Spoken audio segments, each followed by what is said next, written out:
Hi there, this is Åsa, and today I'd like to share a winter layout. We have a fairly typical winter, not so much snow at the end of last year, and now it's when the new year has started and it's January has passed, it's lots of snow. And we have been shoveling quite some snow already, and we don't expect it to be anything else in a couple of months. Right now I'm just longing for summer, or at least for sunshine.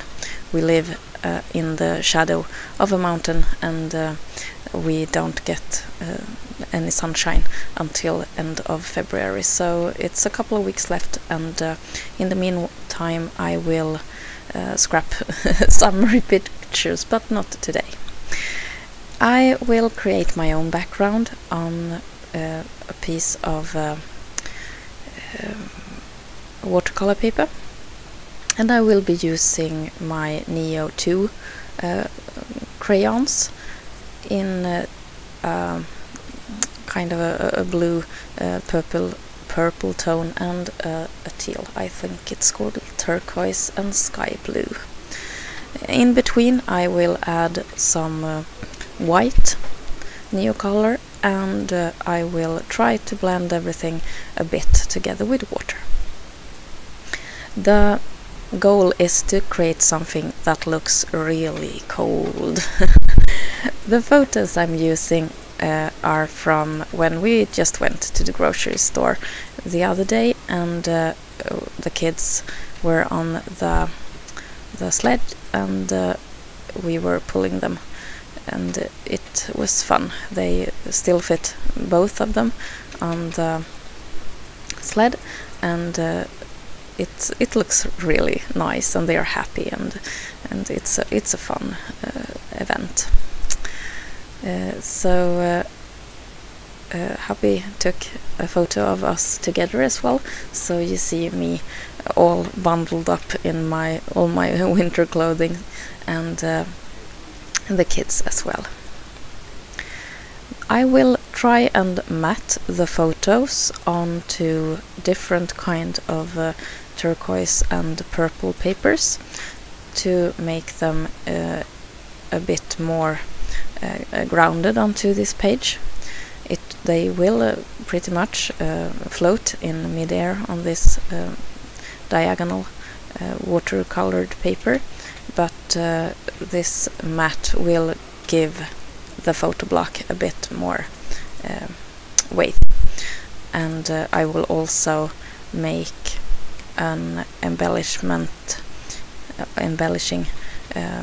going on the same diagonal, and it will also ground the photo block a bit to the background.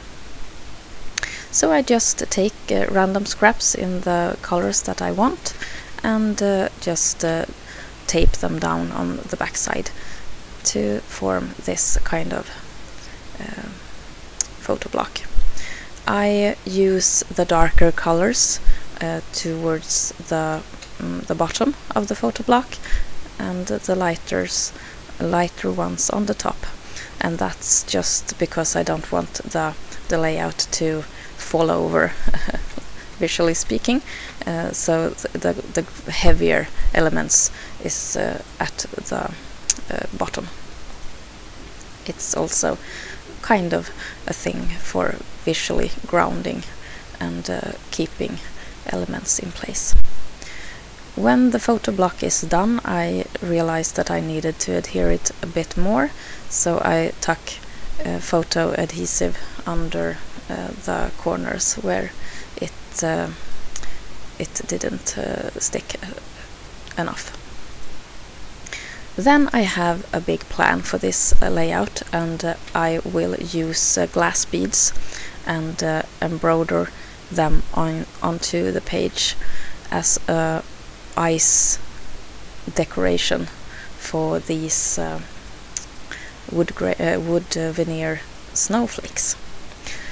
The wood veneers I have painted with white acrylic paint, and then I add a string of white embroidery floss, and I just try to make it curl in the way it naturally curls, because I know that if you try to curl floss in any other direction, it will always look a bit awkward. So my recommendation is to try to go with the flow that the twine or the thread has naturally from being on the roll, and it becomes a smooth and really natural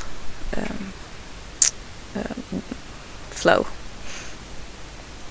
I adhere the snowflakes with hot glue, and by doing that I also glue down the thread, and then I take my glue pen and adhere the rest of the thread so that it looks so that it sticks in the curls that I've arranged.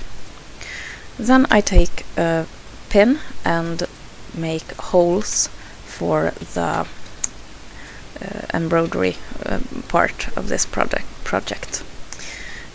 I used regular sewing thread, and I stuck the needle from under the paper, and then I threaded a bead onto the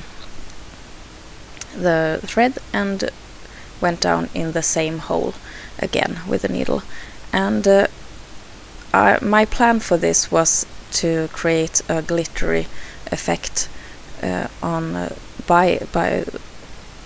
beside the thread, but I didn't really succeed, because the beads place themselves like donuts and not on the angle that I had planned.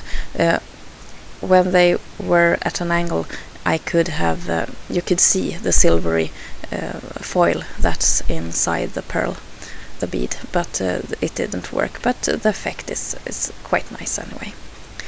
The title for this page is Taxi to the Store, and here are some close-ups and the finished layout. Thank you so much for watching. I hope that I'll see you soon again here in my channel. Take care. This is Åsa. Bye.